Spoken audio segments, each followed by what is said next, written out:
perkumpulan kita akan menjadikan satu catatan sejarah penting di dalam buku amal kita yang bisa menghantarkan kita keselamatan baik di dunia maupun di akhirat. Salawat dan salamnya kita limpah curahkan kepada Sayyidul Wujud, Sayyidul Anbiya wal Mursalin, sosok manusia yang dipilih oleh Allah, sosok manusia yang paling diistimewakan oleh Allah. Maka siapapun orangnya yang memuliakan kepada makhluk yang dimuliakan oleh Zat yang maha mulia, maka orang itu punya harapan menjadi mulia. Sebejat apapun orang itu, sebrutal apapun orang itu, sekotor apapun orang itu, kalau di dalam hatinya masih ada rasa cinta kepada makhluk yang diagungkan oleh Zat yang maha agung, orang itu punya harapan jadi agung. Siapakah sosok yang paling diistimewakan oleh Allah? Siapakah sosok yang paling dinumber-one-kan oleh Allah? Yakni Sayyidina wa Habibina wa Maulana Muhammad Sallallahu alaihi wasallam, yang mana keterpujiannya, ketinggiannya, kemuliaannya, banyak para ulama-ulama membikin satu siiran-siiran, satu kalimat-kalimat yang di dalamnya membikin satu sanjungan buat Nabi kita, termasuk ulama besar yang membikin satu kitab yaitu Qasidah Burdah. Imam Busiri radhiyallahu taala anhu, beliau memberikan gambaran tentang kemuliaan Nabi kita, bahwa Nabi kita itu tinggi martabat bagaikan rembulan, tabah dan ulet laksana masa, dermawan bak samudra luas biru membentang. Itu sekelumit tentang keagungan kemuliaan Nabi kita. Makanya ada pertanyaan, kenapa sih kita harus mengadakan muludan? Ini kan cuma judul. Banyak orang yang terjebak dengan satu judul. Kenapa ketika pengajian diskusi judul banyak perbedaan, tapi ketika sebuah sinetron yang diberi judul Ikatan Cinta, padahal di dalamnya bukan hanya membahas tentang masalah cinta, judulnya Ikatan Cinta, tapi ada di dalamnya sebuah pengkhianatan, tapi ada di dalamnya sebuah kebohongan, tapi ada di dalamnya sebuah kedustaan. Padahal kalau kita melihat judulnya Ikatan Sebuah Cinta, tapi kenapa di dalamnya terikat sebuah kebohongan dan terikat sebuah yaitu kedustaan? Itu kan cuma judul. Biarkan judulnya muludan, yang penting di dalamnya apa? Walaupun mereknya itu COVID, walaupun itu mereknya Corona, lihat di dalamnya virus. Mau diindah-indah namanya, ya virus tetap virus. Biarkan judulnya. Seperti malam ini kan memperingati dilahirkan Nabi kita. Kalau bahasa anak sekolah, The Private Muhammad Sallallahu Alaihi Wasallam Day, memperingati hari dilahirkannya Nabi kita, itu kan cuma judul. Coba lihat di dalamnya. Di dalamnya ada bacaan Al-Quran, di dalamnya ada mengagungkan Allah, di dalamnya ada mengagungkan Rasul, bahkan di dalamnya ada silaturahmi. Setiap perkumpulan yang di dalamnya ada mengagungkan Allah, ada mengagungkan Rasul, biarkan judul saja itu cuma muludan, tapi di dalamnya ada silaturahmi, tapi di dalamnya ada mengagungkan Allah, tapi di dalamnya ada mengagungkan Rasul. Kenapa kita mesti mengagungkan Rasul? Allah saja yang maha agung sudah memberikan pujian kepada Nabi kita. Banyak ayat-ayat di dalam Al-Quran, Allah memberikan sanjungan, Allah memberikan pujian, seperti ayat yang sering kita baca oleh orang-orang yang akan membacakan sholawat dengan ayat Bismillahirrahmanirrahim, Innallaha wa malaikatahu yusalluna 'alan nabi ya ayyuhalladzina amanu sallu 'alaihi wa sallimu taslima. Bukankah itu ayat di dalamnya mengandung satu sanjungan dari Allah Rabbul Alamin Jalla Jalaluhu Wahdah kepada sosok makhluk yaitu Nabi kita.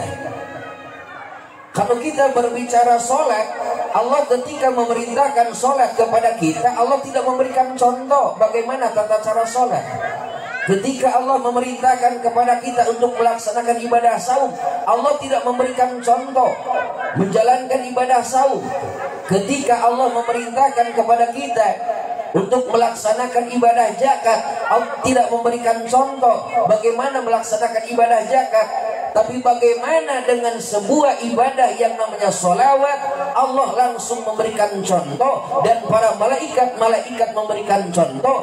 Allah membacakan sholawat, Allah memberikan sanjungan kepada Nabi kita. Bahkan para malaikat senantiasa tak henti-hentinya.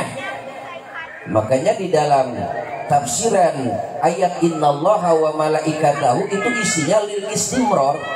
Ketika turun ayat ini, malaikat membaca salawat, dia tidak henti-henti membacakan salawat kepada Nabi kita, karena di dalamnya ada istimrar. Artinya tidak henti-henti para malaikat membacakan salawat kepada baginda Sayyidina wa Habibina wa Maulana Muhammad Sallallahu alaihi wasallam. Maka beruntung lisan kita menyanjung kepada Allah, menyanjung kepada Nabi kita. Bahkan bacaan sholawat itu diawalinya dengan kalimat Allah dulu. Allahumma, itu kan kepada Allah. Salawat munfarijah, Allahumma sholli sholatan, diawali dengan memberikan sanjungan kepada Allah. Salawat bil qulub atau salawat sifat itu diawali dengan kalimat Allahumma dulu, kepada Allah dulu. Maka banyak bacaan-bacaan salawat yang di dalamnya itu mengagungkan kepada makhluk yang diagungkan oleh Zat yang Maha Agung. Dan bacaan salawat itu beda dengan ibadah-ibadah yang lain. Ketika kita melaksanakan sholat yang 5 waktu, sholat kita bisa saja ditolak oleh Allah. Zakat kita bisa saja ditolak oleh Allah. Saum kita bisa saja ditolak oleh Allah. Umroh kita bisa saja ditolak oleh Allah. Ibadah haji kita bisa saja ditolak oleh Allah. Tapi bagaimana keagungan kemuliaan bacaan sholawat? Maka bacaan sholawat dalam situasi apapun, dalam kondisi apapun, bahwa ketika kita membacakan sholawat itu bebas sensor. Artinya hatman, dalam keadaan pasti akan diterima oleh Allah. Itulah keistimewaan daripada bacaan sholawat. Situasi apapun, dalam kondisi apapun, bacaan sholawat hatman likobuliha, pasti akan Allah terima bacaan-bacaan sholawat kita. Maka tadi bacaan-bacaan sholawat, walaupun tadi cuma berapa sholawat, semoga malam ini tempat dijadikan bahru rahmat, dijadikan lautan rahmat. Dan ada sholawat yang bisa menyembuhkan dohir dan batin kita, yang namanya itu sholawat tibil qulub atau sholawat sifat. Apa arti daripada sifat? Obat. Apa arti daripada tibil qulub? Tibil itu dokter, qulub itu adalah hati. Maka orang yang senantiasa membacakan sholawat tibil qulub, maka Allah akan menyembuhkan hatinya. Sedangkan hati, kata Nabi, al-qalbu malikun, hati itu diibaratkan seperti kepala negara. Hati itu diibaratkan seperti presiden. Berbicara masalah presiden, pasti dia punya bawahan. Kalau hati dijadikan seperti raja, maka tangan kita bawahannya hati. Kaki kita tidak mungkin akan melangkah ke tempat pengajian ini kalau hati kita tidak menyuruh untuk melangkah ke pengajian. Maka ada obat hati, yaitu sholawat bil qulub atau sholawat sifat. Ibu-ibu apa? Halo? Halo? Woi, di masjid. Halo?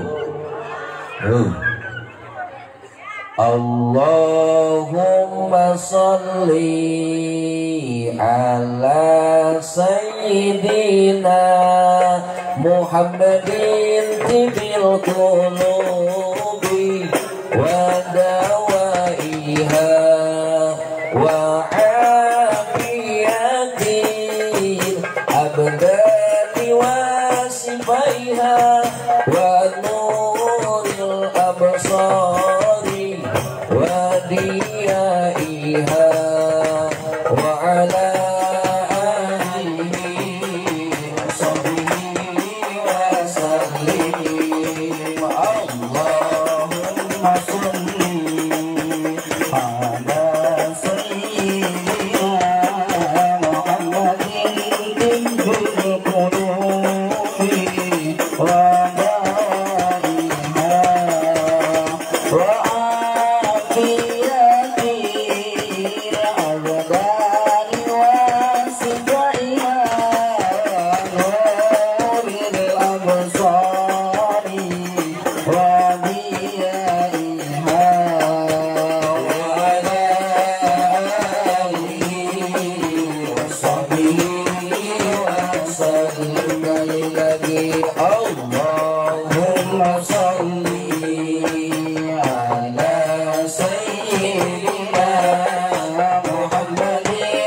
sholli wa sallim. Berbicara mengagungkan kepada Nabi kita itu khusus orang-orang yang punya ada rasa cinta kepada Nabi kita. Kita yakin kita hadir di sini karena ada rasa cinta kepada Nabi kita. Kalau tidak ada rasa cinta kepada Nabi kita, tidak mungkin kita akan kumpul di tempat ini. Kalau kita berbicara masalah cinta, cinta itu kan perlu pengorbanan. Cinta itu kan tidak cukup dengan kata-kata. Cinta itu kan tidak cukup hanya sebuah lipstik saja atau penghias bibir saja. Ketika seseorang menyatakan I love you ya Rasulullah, saya cinta kepadamu ya Rasulullah, itu tidak cukup di bibir saja. Maka cinta yang sesungguhnya, hakikatnya cinta, cinta yang sebenar-benarnya cinta, dia akan terus mengingat-ingat dan dia terus akan membayangkan dengan orang yang dicintainya. Ketika seseorang berbicara cinta kepada baginda Rasul, maka di dalam hatinya akan selalu mengingat kepada orang yang dicintainya. Kalau seseorang sedang bercinta, umpamanya ada anak muda dengan anak mudi, dia lagi enjoy bercinta, itu pertemuan dengan yang dicintanya, pertemuan yang sangat dinanti-nantikan. Umpamanya orang itu menjanjikan kepada darlingnya atau pacarnya atau kekasihnya untuk bertemu di suatu tempat. Maka orang yang mencintai, benar-benar yang mencintainya, bahwa orang yang dicintanya menjanjikan untuk bertemu di sebuah tempat, yang dia lihat itu yang paling pertama bukan tempatnya, tapi pertemuannya dengan orang yang dicinta. Kalau dia sudah bertemu, walaupun tempatnya tidak menunjang, umpamanya dia ngobrolnya itu di kebun bambu, itu serasa di kebun bunga. Apa yang membuat indahnya itu bukan bambunya, tapi dia bisa bertemu dengan orang yang dicintainya. Bahkan ketika dia bisa bertemu dengan orang yang dicintainya, maka seluruhnya akan menjadi indah. Itulah hakikat sebuah cinta, akan melahirkan sebuah keindahan. Contoh seorang anak muda, dia ngobrol dengan anak mudi, dengan kekasihnya, walaupun dia ngobrolnya di dekat solokan, padahal airnya hitam, padahal airnya bau, tapi terasa di Danau Toba. Kenapa? Ini yang memperindahnya itu bukan solokannya, tapi dengan siapa dia ngobrol, dengan orang yang dicintanya. Ketika dia asik mengobrol, itu di solokan ada yang lewat warna kuning, itu kelihatannya seperti mutiara, padahal pada kenyataan kan waduk itu. Tapi kenapa menjadi indah seperti itu? Oh, saya ngobrol dengan orang yang dicinta oleh saya. Dan apabila sudah ada pertemuan dengan yang dicintanya, dia ingin selama-lamanya dekat. 10 menit akan terasa kurang, 20 menit akan terasa kurang, bahkan sampai berjam-jam ngobrolnya dia akan terasa kurang. Kenapa? Bisa enjoy seperti itu, bisa indah seperti itu, karena dia ngobrol dengan orang yang dicintainya. Kalau kita berbicara cinta kepada Rasul, berapapun jam kita akan bertahan ketika dibahas manakibnya Nabi kita, ketika dibahas tentang keagungannya Nabi kita, ketika dibahas tentang kemuliaan Nabi kita, dia akan bertahan. Seorang pemuda, dia ngobrol dengan yang dicintanya, rasa ngantuk akan hilang, rasa lapar akan hilang, rasa haus akan hilang. Itulah keindahan daripada cinta. Hebatnya, dahsyatnya sebuah cinta, akan menghilangkan rasa ngantuk, akan menghilangkan rasa lapar, akan menghilangkan rasa haus tatkala dia bertemu dengan yang dicintanya. Maka apabila kita hadir yang di dalamnya membahas tentang keagungan Nabi kita, tentang kemuliaan Nabi kita, lalu kita ada rasa ngantuk, berarti cinta kita kepada baginda Rasul itu perlu dipertanyakan. Kenapa? Kalau orang yang benar-benar cinta kepada Rasul, dia akan menikmati ketika dibuka sejarahnya Nabi kita. Ingat bahwa membuka sejarahnya Nabi kita itu hal yang dianjurkan oleh Allah. Bagaimana kita akan bisa beribadah kepada Allah kalau kita tidak bisa membuka biografinya Nabi kita, kalau kita tidak bisa membuka tentang sejarahnya Nabi kita, kalau kita tidak bisa membuka tentang kehidupannya Nabi kita. Ada ungkapan tak kenal maka tak sayang. Bagaimana seseorang akan melahirkan sebuah kasih sayang kalau orang itu tidak mengenalnya? Maka apabila ingin melahirkan sebuah kasih sayang yang hakiki, maka orang itu harus mengenal dulu. Kenapa anak-anak kita tidak mengidolakan kepada Nabi kita? Itu kan sebuah pertanyaan. Bahkan kenapa ibu-ibu lebih mengidolakan kepada si Andin daripada kepada Siti Khadijah? Itu kan perlu dipertanyakan. Kenapa ibu-ibu mengidolakan kepada si Al daripada kepada baginda Rasul? Itu kan perlu dipertanyakan. Lahirnya sebuah idola karena kita sering membuka sejarahnya, kita sering menonton tentang perjalanan hidupnya.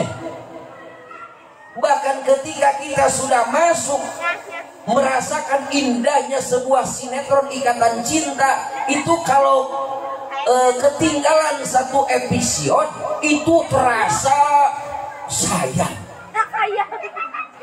Kenapa? Karena sudah menikmati alur ceritanya.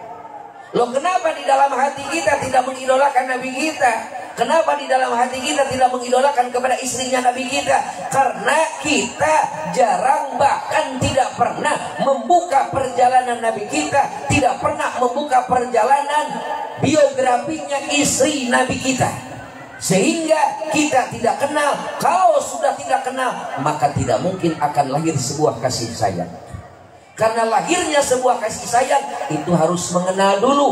Maka ungkapan peribahasa tak kenal maka tak sayang itu adalah ungkapan yang benar-benar akan terlahir kasih sayang kalau kita mengenal siapa yang diidolakan oleh kita. Dan Nabi kita yang kita peringati malam ini bukan makhluk sembarangan, ini bukan makhluk biasa, tapi ini makhluk yang sangat luar biasa. Kenapa dikatakan Nabi kita makhluk, sosok makhluk yang sangat luar biasa? Karena kedudukan para nabi-nabi yang lain, kehebatannya para nabi-nabi yang lain, kemuliaannya